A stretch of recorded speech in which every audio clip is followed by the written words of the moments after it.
शांति। आज 16 अप्रैल 2024 के साकार महावाक्य। मीठे बाप दादा कहते, मीठे बच्चे, तुम्हें सतो प्रधान बनना है तो बाप को प्यार से याद करो। पारसनाथ शिव बाबा तुम्हें पारसपुरी का मालिक बनाने आए हैं। आज का प्रश्न है, तुम बच्चे किसी एक बात की धारणा से ही महिमा योग्य बन जाएंगे।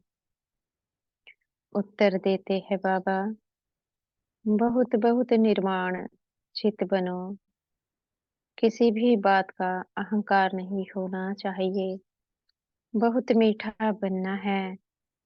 अहंकार आया तो दुश्मन बन जाते हैं। ऊंच अथवा नीच पवित्रता की बात पर बनते हैं। जब पवित्र है तो मान है, अपवित्र है तो सबको माथा टेकते हैं। ओम शांति। रूहानी बाप बैठ बच्चों को समझाते हैं। बाप भी समझते हैं कि हम इन बच्चों को समझाते हैं। यह भी बच्चों को समझाया गया है कि भक्ति मार्ग में भिन्न भिन्न नाम से अनेकानेक चित्रे बना देते हैं। जैसे कि नेपाल में पारसनाथ को मानते हैं। उनका बहुत बड़ा मंदिर है, परंतु है कुछ भी नहीं। 4 दरवाजे हैं, 4 मूर्तियां हैं। चौथे में श्री कृष्ण को रखा है। अब शायद कुछ बदली कर दिया हो। अब पारसनाथ तो जरूर शिव बाबा को ही कहेंगे। मनुष्य को पारस बुद्धि भी वही बनाते हैं। तो पहले पहले उनको यह समझाना है, ऊंचते ऊंचे है भगवान, पीछे है सारी दुनिया। सूक्ष्म वतन की सृष्टि तो है नहीं, पीछे होते हैं लक्ष्मी नारायण व विष्णु।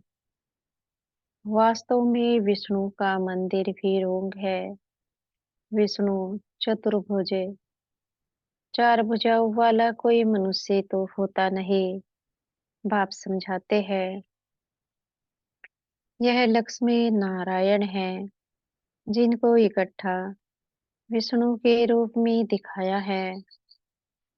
लक्ष्मी नारायण तो दोनों अलग अलग है। सूक्ष्म वतन में विष्णु को 4 भुजाएं दे दी है, अथवा मिलाकर चतुर्भुज कर दिया है। बाकी ऐसा कोई होता नहीं। मंदिर में जो चतुर्भुज दिखाते हैं वह है सूक्ष्म वतन का।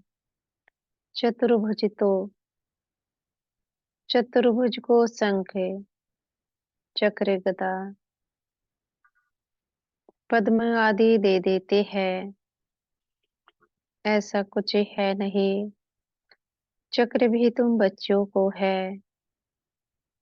नेपाल में विष्णु का बड़ा चित्र क्षीर सागर में दिखाते हैं। पूजा के दिनों में थोड़ा दूध डाल देते हैं। बाप एक एक बात अच्छी तरह समझाते हैं। ऐसे कोई भी विष्णु का अर्थ समझ ना सके, जानते ही नहीं। यह तो भगवान खुद ही समझाते हैं। भगवान कहा जाता है शिव बाबा को, है तो एक ही परंतु भक्ति मार्ग वालों के ने नाम अनेक रख दिए हैं। तुम अभी अनेक नाम नहीं लेंगे। भक्ति मार्ग में बहुत धक्के खाते हैं। तुमने भी खाए अभी।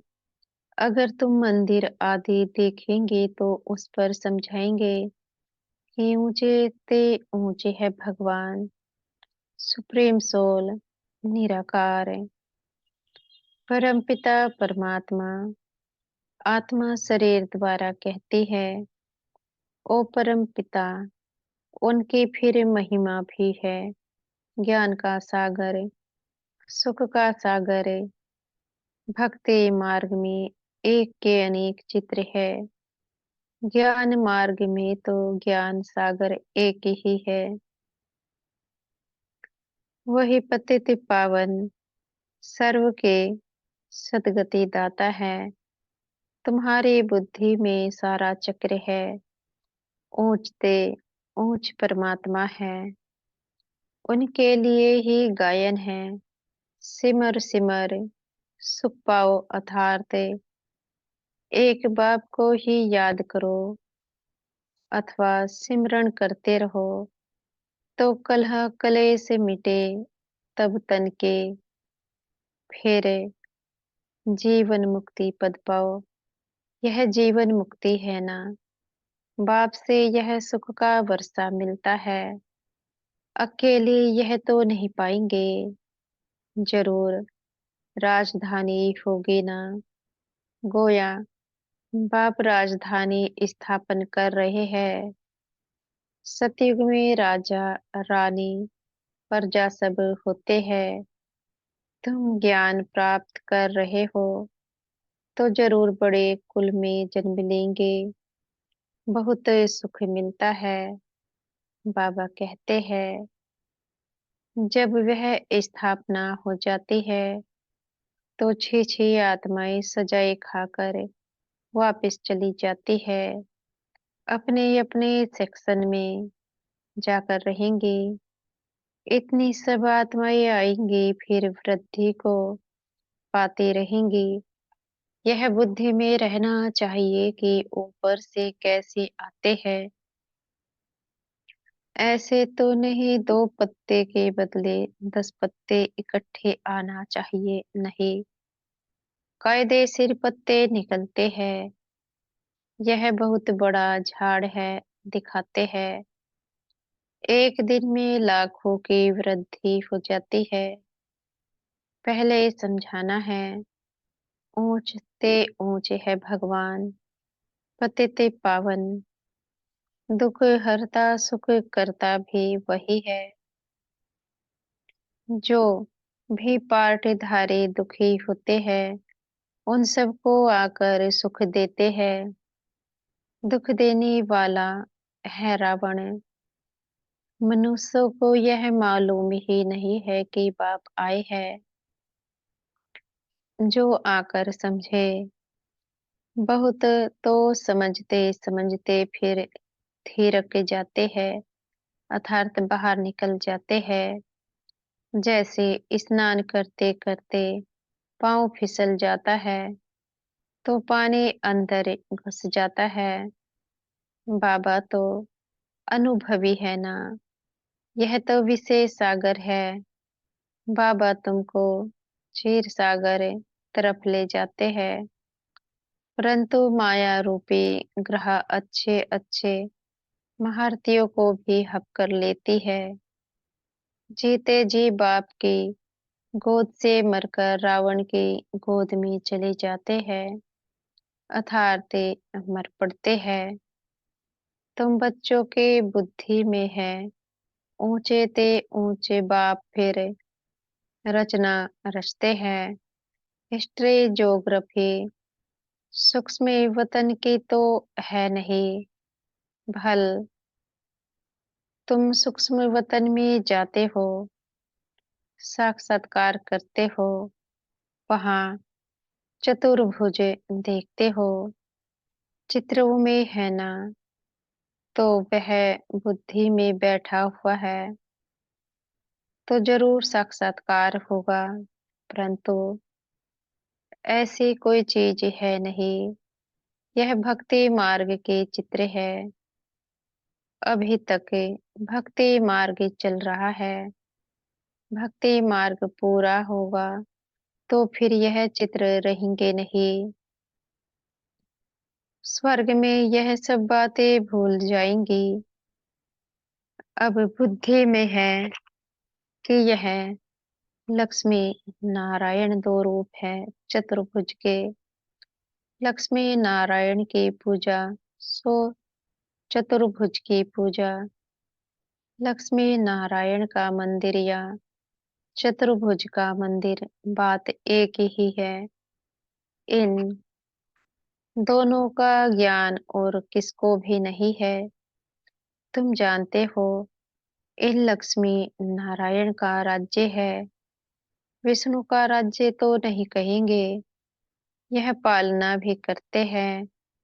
सारे विश्व के मालिक हैं तो विश्व की पालना करते हैं।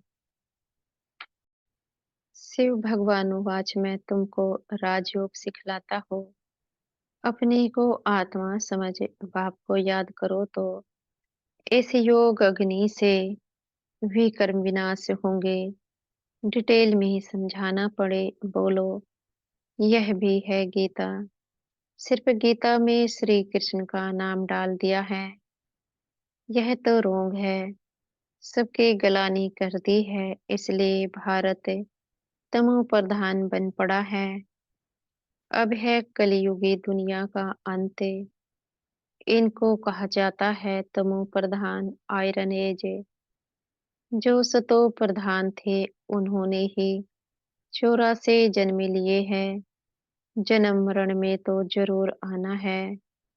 जब पूरे 84 जन्म लेते हैं तब फिर बाप को आना पड़ता है। पहले नंबर में एक की बात नहीं है।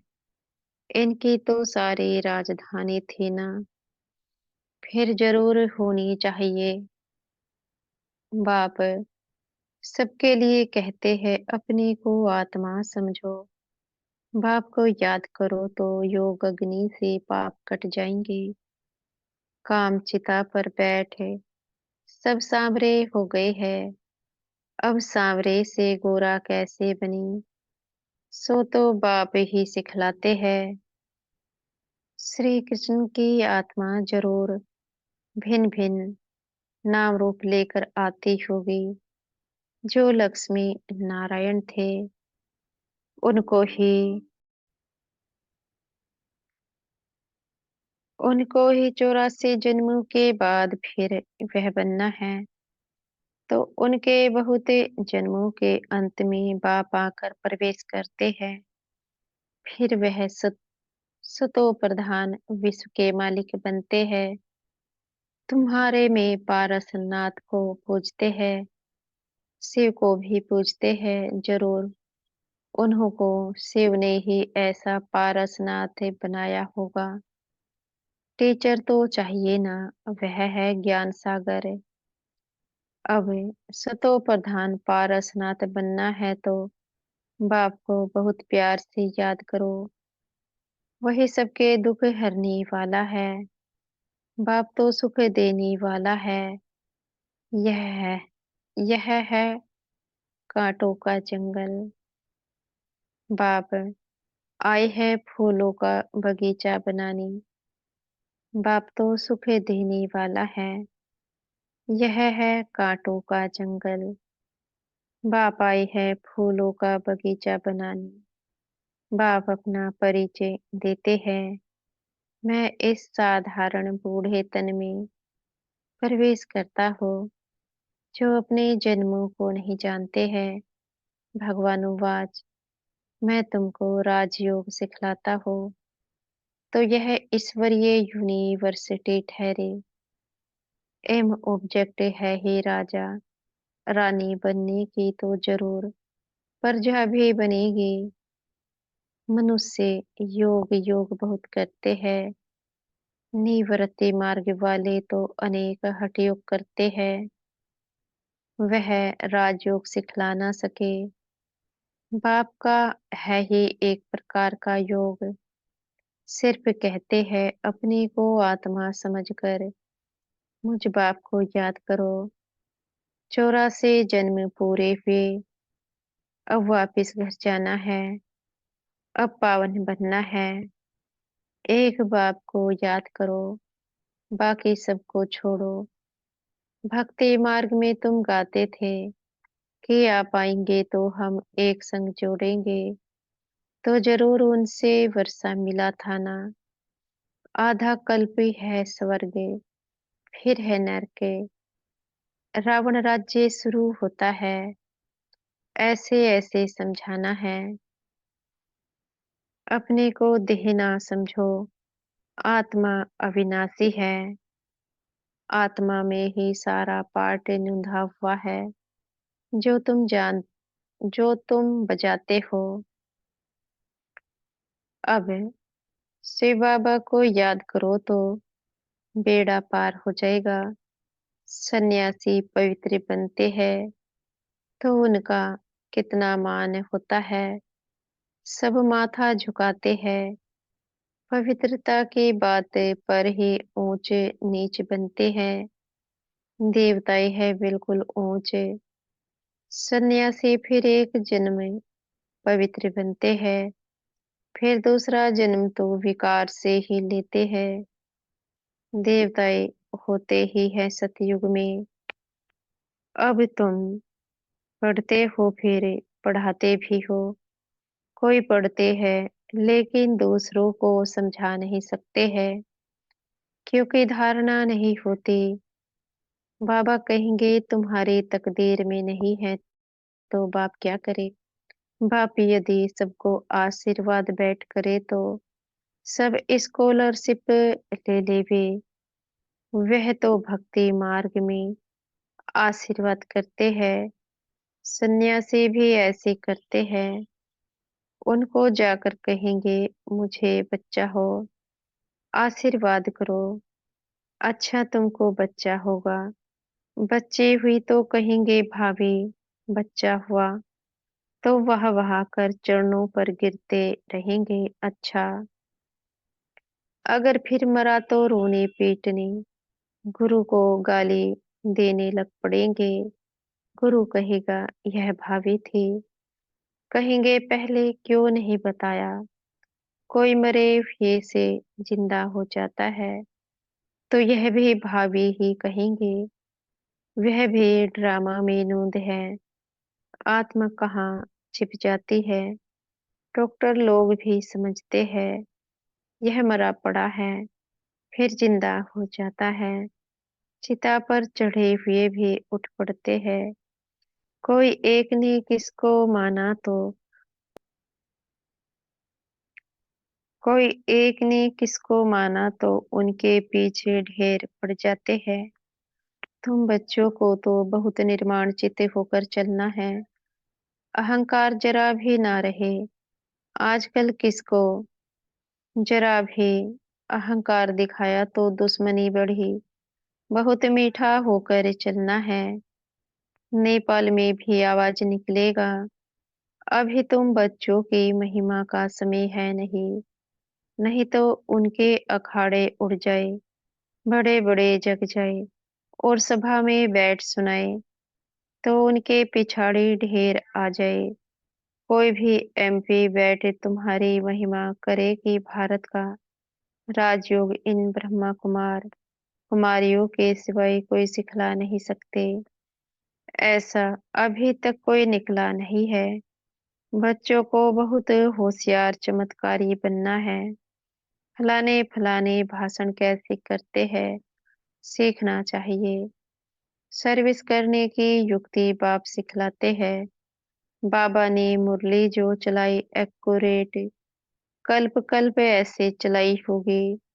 ड्रामा में नूंद है, प्रश्न नहीं उठ सकता ऐसे क्यों। ड्रामा अनुसार जो समझाना था वह समझाया। समझता रहता हो। बाकी लोग तो अथाह प्रश्न करेंगे। बोलो पहले मनमना भव हो जाओ। बाप को जानने से तुम सब कुछ जान जाएंगे। अच्छा मीठे मीठे सिखिल दे बच्चों प्रति माता पिता बाप दादा का याद प्यार और गुड मॉर्निंग। रूहानी बाप के रूहानी बच्चों को नमस्ते। हम बच्चों के भी मीठे प्यारे बाप दादा जी को याद प्यार गुड मॉर्निंग और नमस्ते। धारणा के लिए मुख्य सार पहला पॉइंट है सर्विस की युक्ति सीख कर बहुत बहुत होशियार और चमत्कारी बनना है। धारणा कर फिर दूसरों को करानी है। पढ़ाई से अपनी तकदीर आपे ही बनानी है। दूसरा पॉइंट है, किसी भी बात में जरा भी अहंकार नहीं दिखाना है। बहुत बहुत मीठा और निर्माण चित्ते बनना है।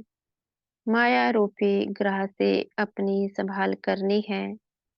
आज का वरदान है, बीती को श्रेष्ठ विधि से बीती कर यादगार स्वरूप बनाने वाले पास विधि ओनर भव।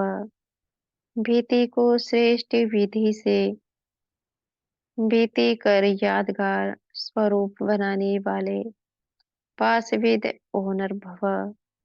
पास्ट इज पास्ट तो होना ही है। समय और दृश्य सब पास हो जाएंगे, लेकिन पास विद ओनर बनकर हर संकल्प हुआ समय को पास करो। अर्थात भीति को ऐसी श्रेष्ठ विधि से भीति करो जो भीति को स्मृति में लाते ही वाह वाह के बोल दिल से निकले। अन्य आत्माएं आपकी बीती हुई स्टोरी से पाठ पढ़े, आपकी बीती यादगार स्वरूप बन जाए तो कीर्तन अर्थात कृति गाते रहेंगे। आज का स्लोगन है, स्व कल्याण का श्रेष्ठ प्लान बनाओ, तब विश्व सेवा में सकाश मिलेगी। स्व कल्याण का श्रेष्ठ प्लान बनाओ, तब विश्व सेवा में सकाश मिलेगी। अच्छा, ओम शांति। शुक्रिया हमारे मीठे प्यारे बाप दादा जी का, मीठे टीचर जी व मीठे सतगुरु जी का आपका बेहद का शुक्रिया। ओम शांति।